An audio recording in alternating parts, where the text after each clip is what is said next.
ఇంకా నాకు తెలిసి ఈ అన్న కోవిడ్ నుంచి ఇండియాకి పోవాలంటే కొంచెం కష్టమే అనుకుంటా. ఎందుకంటే ఈ వీడియో లాస్ట్ వరకు చూడండి, మీకు అర్థమైపోతుంది.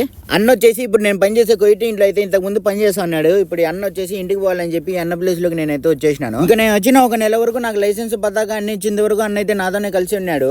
ఇంకా నాకు లైసెన్స్ పతాక అన్ని వచ్చేసిన తర్వాత అన్నకి ఇది ఫిబ్రవరి 28వ తేదీ మా సార్ అయితే టికెట్ అయితే బుక్ చేశాడు. ఫిబ్రవరి 28వ తేదీ పోవాల్సిన అన్న ఈ యుద్ధాల వల్ల అయితే ఎయిర్పోర్ట్లు అన్ని బంద్ అయిపోయినాయి. ఇంకా దానివల్ల అయితే ఆగిపోయినాడు.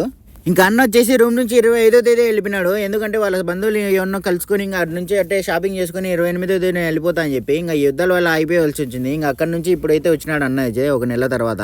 ఇంకా పాత పాస్పోర్ట్ లో టైం అయిపోయిందని ఇంకా కొత్త పాస్పోర్ట్ అయితే తీసుకొచ్చినాడు. ఎందుకంటే పాత పాస్పోర్ట్ లో టికెట్ అయితే ఇచ్చినారు కదా, ఆ టికెట్ అయితే ఇప్పుడు కొత్త పాస్పోర్ట్ లో అప్డేట్ చేయించుకుందామని ఇక్కడికి వచ్చినాడు మళ్ళీ. ఇంకా అన్న అయితే వచ్చి గంట అయితే అంది. ఇంకా నేను తిరిగి అన్నోళ్ళ ఇంటికి అయితే వెళ్ళిపోతా అని చెప్పి వెళ్ళిపోతున్నాడు అన్న. ఇంకా నేను రాజు అయితే ఇద్దరం దింపడానికి అయితే పోతున్నాము టాక్సీ దగ్గర. మా ఊరు కడపలో అయితే మా ఇంటికి ఎవరైనా బంధువులు వస్తే ఆటో ఎక్కడానికి తోడుగా అయితే ఎలా వెళ్తామో ఇప్పుడు అన్న కూడా టాక్సీ ఎక్కడానికి తోడుగా అయితే వెళ్తున్నాము. ఇంకా టాక్సీ కోసం వచ్చేసి మేము 10 నిమిషాల వరకు వెయిట్ చేసినాము. ఎంతసేపు చూసినా టాక్సీ అయితే రాలే. ఇంకా లాస్ట్ ఒక టాక్సీ అయితే పోతానింది. అతను కూడా మన ఆంధ్ర అతనే.